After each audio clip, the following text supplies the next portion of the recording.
What's going on, y'all? Shout out to the LDBC. It's your boy Fight Critic here to give you guys another video. And before we jump into this video, I did want to take some time to let you guys know what the upcoming schedule is going to be. This is probably what I'll be working on over the next week to 2 weeks. With, of course, obviously, if there's any breaking news, I will cover that breaking news. The Rise and Fall of Golden Boy Promotions Episode 3 was delayed this week till the end of next week. It's mostly for me to figure out how YouTube's algorithm is currently working so that I drop that video in order to maximize its potential.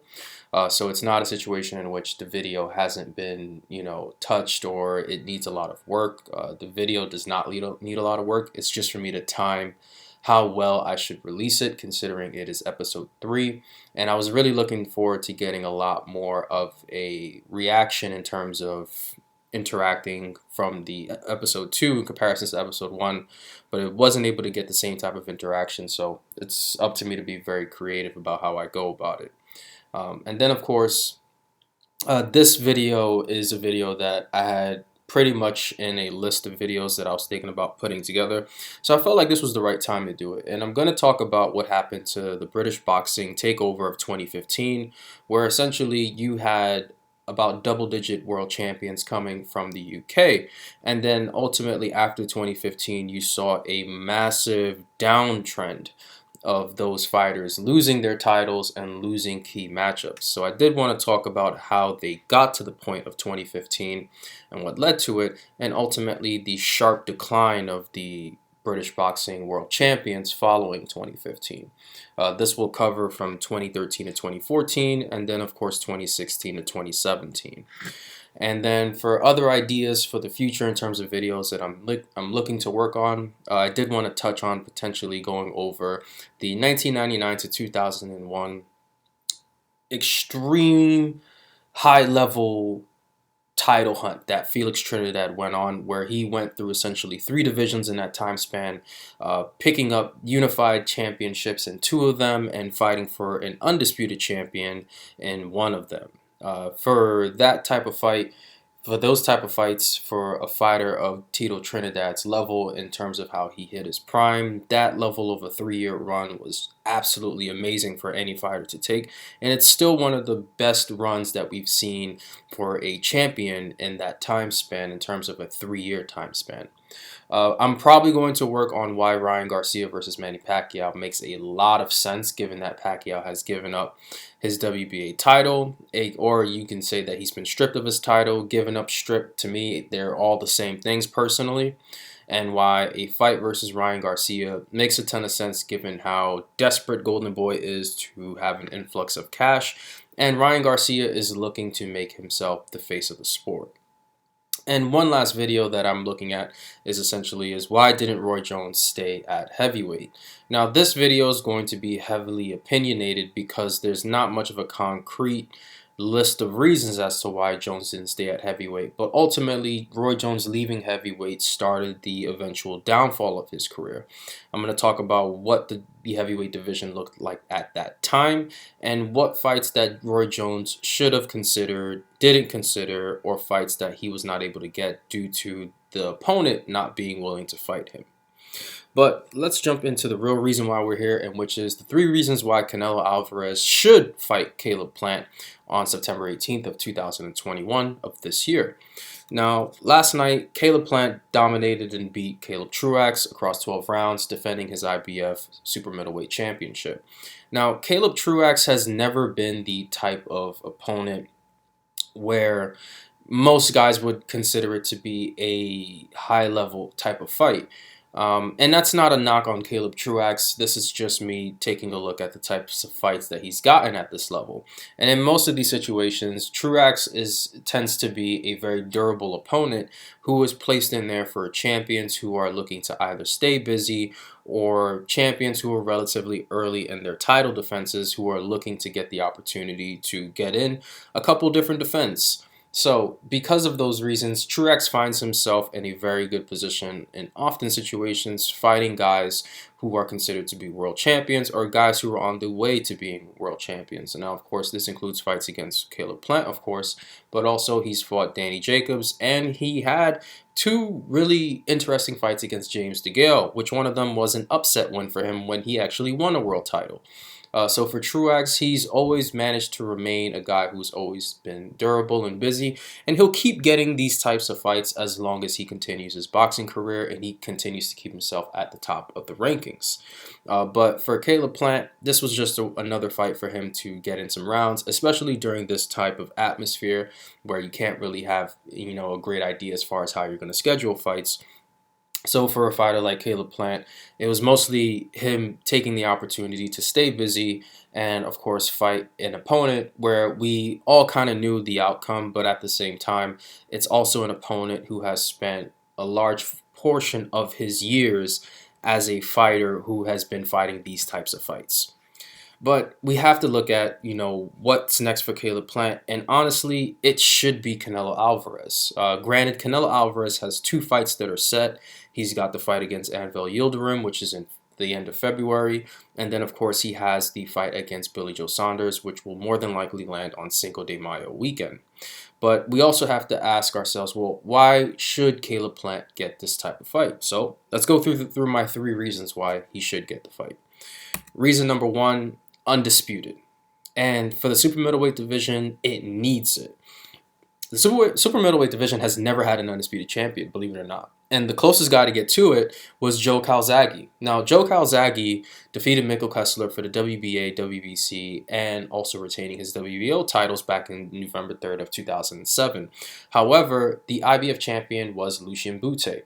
And oddly enough, that IBF title was only available for Lucien Bute because Calzaghe had actually given up the title a year before he actually fought against Mikkel Kessler because he preferred to take a fight against Peter Manfredo Jr. as opposed to the mandatory challenger of Robert Stieglitz. Now, I know for a lot of people, they will probably have to go back in time and try to figure out, well, why did Calzaghe drop the title? Why did he do this, do that? I ultimately didn't look too much into it, and a lot of times you see the IBF title getting dropped because guys don't want to defend it or guys don't want to be stuck in a consistent round of them facing their mandatories. For the IBF, I tend to find that to be admirable that they're still holding champions responsible, considering what the other belt organizations allow champions to get away with. But the IBF will also at the same time allow guys to take exemptions out. So I don't know if Calzaghe tried to place an exemption in order to get the fight, covered for Peter Manfredo Jr., but whatever it was, the IBF just wasn't for it. So in steps Canelo Alvarez, who has the opportunity to do so. Now, right now in the super middleweight division, you have Canelo, who's the WBA and WBC champions, and he's also the lineal champion of the division. Caleb Plant holds the IBF title, and Billy Joe Saunders holds the WBO title, which he is expected to be in the next fight for Canelo. So should Canelo actually win the fight against Billy Joe Saunders, which I believe he will, that leaves him only one title short of being undisputed. And that makes a lot of sense for Canelo Alvarez to do. It's the pinnacle of the sport of being a champion, holding all four titles and being considered the lineal champion of the division. It'll also be the only third time it's been done in this modern era, considering that it's been done by Alexander Usyk and Terence Crawford. So why not try to be the third guy who's done it, especially because it's not going to happen in a division much like any of these divisions where it's going to happen. And at the same time, I know a lot of people consider Teofimo Lopez to be the undisputed lightweight champion, but ultimately for me, I believe that Teofimo Lopez is going to have to defeat Devin Haney in order to be considered the rightful undisputed champion. There is none of that situation happening at super middleweight. Canelo Alvarez is the legit WBC champion here. Reason number two, Canelo is going to be a free agent after the Billy Joe Saunders fight. He inked a 2-fight deal with Matchroom, which includes that he will be fighting specifically on DAZN, which is why you get fight number 1 with Anvil Yildirim on February 27th and fight number 2 for Billy Joe Saunders in May of 2021. Now, Canelo Alvarez should, in my opinion, be a free agent that explores the Caleb Plant fight. Now, if he chooses to re-up with Matchroom and he doesn't go after Caleb Plant, then I'm going to have some criticism there. But ultimately, I do believe that him being a free agent at the end of the Billy Joe Saunders fight, and considering that that fight doesn't look like to be one of those situations like you would see with Top Rank, where they say, hey, we're going to get you this fight, but if you take this fight, you get extended automatically. I don't think that's going to be the same situation with Canelo and for Matchroom, for a lot of reasons that it could be, but also at the same time, this type of fight against Billy Joe Saunders presents a lot of really big hypotheticals for Matchroom. Now, Matchroom may approach Canelo leading up to the Saunders fight and say, hey, we would like to continue to work with you and offer you a contract extension. This will keep you on our platform and keep us allowing us to make money off of you. But the gamble here is that should Billy Joe Saunders pull off the upset and beat Canelo for 2 titles and have 3 titles, I don't think Eddie Hearn is going to go out of his way to extend Canelo. I think he will probably just offer him a rematch more than anything if Canelo does not have a rematch clause placed in the fight for Billy Joe Saunders. I don't think Saunders is going to get a rematch clause himself personally, but I do believe as far as when it comes to after that fight, Canelo will have no type of commitment to anybody, and I think that's what he wants. If he wanted to take a deal that saw him fight for a significant period of time with Matchroom and DAZN, he would have taken more than just a 2-fight extension. You would have seen him take maybe a 3 to 5 fight extension or maybe a multiple year extension, but you did not see Canelo commit himself to it. Canelo is doing what a lot of current NBA players do, where they take these short deals that allows them to be flexible towards the end of it if they choose to extend or if they choose to enter free agency, and he's treating it the same way, and it's the smartest thing to do for him to be available. And last but not least, reason number 3 is the Mexican Independence weekend that the date falls on, which is September 18th. Canelo has fought 9 times on this weekend as a professional fighter, and a lot of those fights were high-profile fights, especially once he became a champion.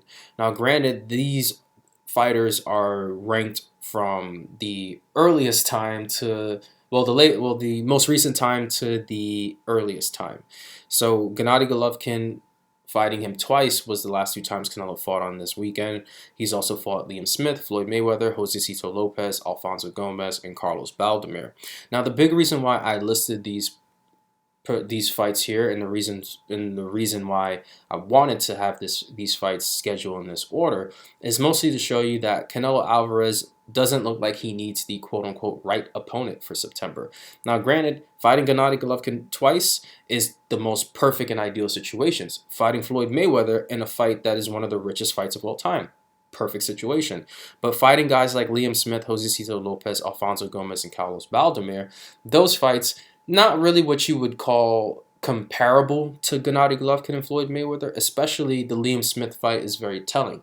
That's not really a fight that we really thought would be competitive, personally. And in most of these situations, Canelo Alvarez tends to spend a lot of time making British fighters into target practice.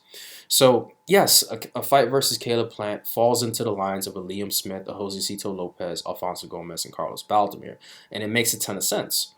But we also have to ask ourselves, well, what does Canelo gain out of fighting Caleb Plant?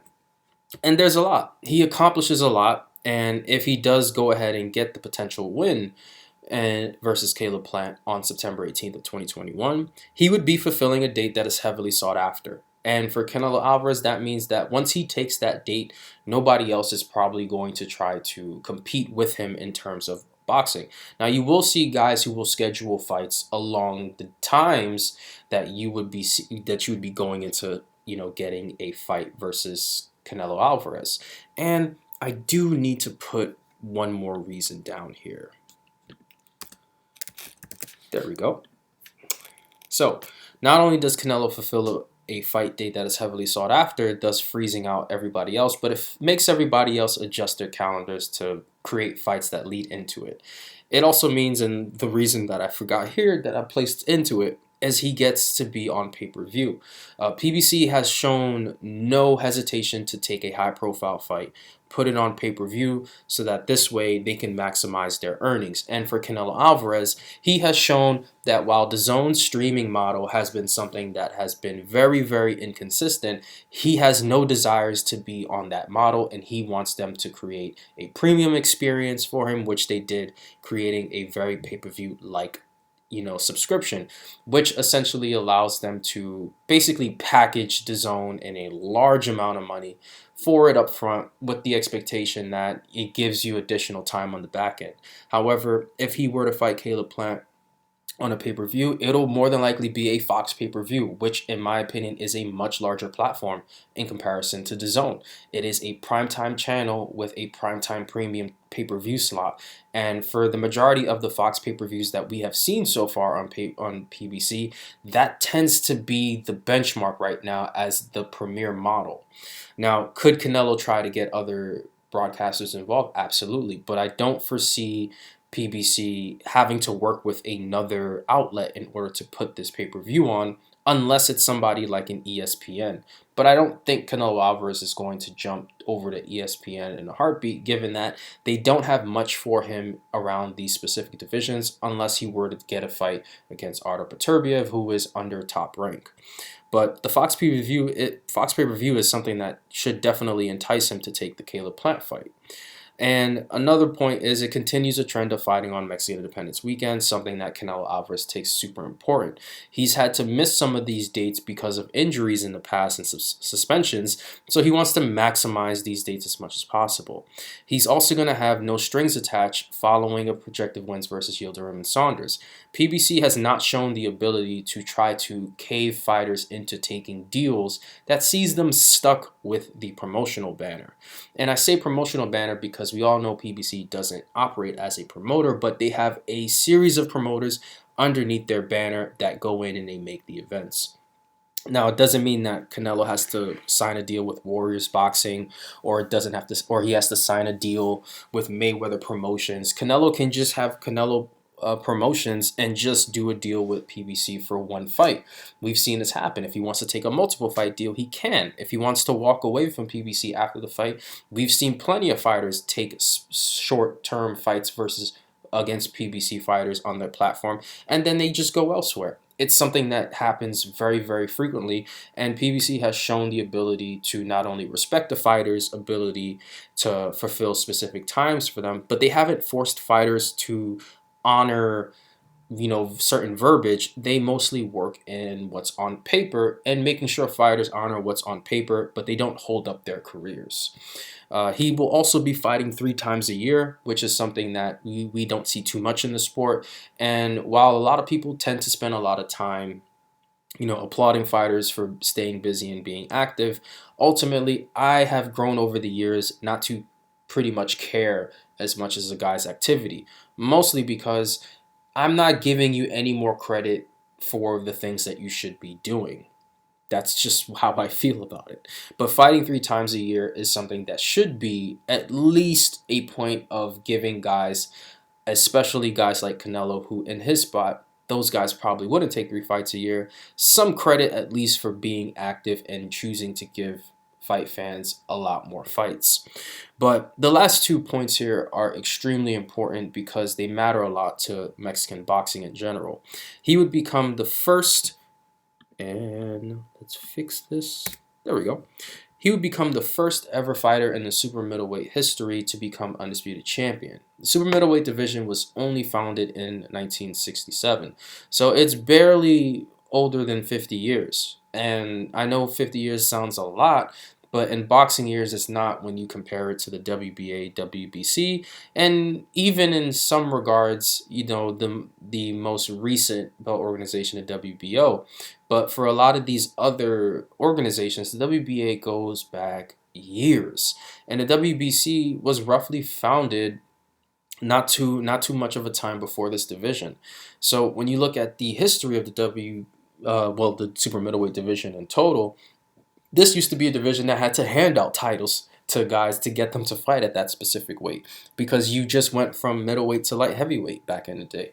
But now you have this division that kind of bridges the gap. And I have to say, the super middleweight division has given us a lot of entertaining fights. It's also given us a lot of, really good champions throughout the years, whether you're talking about Joe Galzaghi, Andre Ward, for instance. Like, those two guys are considered to be the pinnacle of the super middleweight division. For Canelo, he would be putting himself into that conversation, which is, in my opinion, great, considering the fact that he's only fought in divisions where there's a long list of guys who are probably going to be seen as better than him. Think about how many light middleweight champions that we've had in the history that have accomplished more than Canelo. There's been a ton of them. Think about the middleweight division, which has centuries of champions that have accomplished more than Canelo, and light heavyweight having decades of champions who have accomplished more, if not centuries. So super middleweight division allows Canelo to write his name in the book as the only and first undisputed champion. And when it comes to the Mexican boxing heritage, he would become the first Mexican undisputed champion since 1972 and the first Mexican undisputed champion of the modern era. That, I think, is probably the most important thing that he can accomplish if he were to fight Caleb Plant and beat him. Becoming the first Mexican undisputed champion since 1972 is really important because in 1972 you didn't have the modern era of boxing. You didn't even have the 3-belt system in which guys were fighting to become undisputed. You only had 2 belts. And most of those undisputed Mexican champions took place at a much lower weight class. We're talking about guys that were under super featherweight that were actually Mexican champions winning these fights. Canelo is a little bit of an anomaly. He is a Mexican fighter who is fighting north of 160 pounds, something that was considered to be the max for Mexican fighters based off of their genetical buildup. Canelo does not fit that mold. He is built different. So for Canelo to become a champion and do what he's doing in a span of weight classes is not something that is seen by a lot of Mexican fighters. So for him to be undisputed champion, the first one since 1972, and to do it in the modern era, he might as well just take the Caleb Plant fight. I don't think it's any different than if he were to take another fight in the division. So I did think the level of importance here is amazing. I think it allows Caleb Plant to get a really, really big fight against a really, really big known fighter, and I think it does great overall. It would sell a lot of pay-per-views, and if we're in a position where by September you're starting to see more and more fans be allowed into stadiums, this could be a great fight if Nevada is able to approve of fans to go to the T-Mobile Arena, or if they want to put them in the new Raiders Stadium, or if they want to put them in Jerry World. I don't foresee a situation where Jerry Jones does not bid on a Canelo fight for September 18th. So, in my opinion, Canelo has everything to gain by taking this. I don't look at this as a low reward, high risk situation because there is a ton of rewards with beating Caleb Plant. But we'll see how it happens. We'll see what Canelo does leading into the Billy Joe Saunders fight. If you guys have any questions, feel free to reach out to me. Make sure you guys like, comment, and subscribe to the channel. And I'll be back with another one.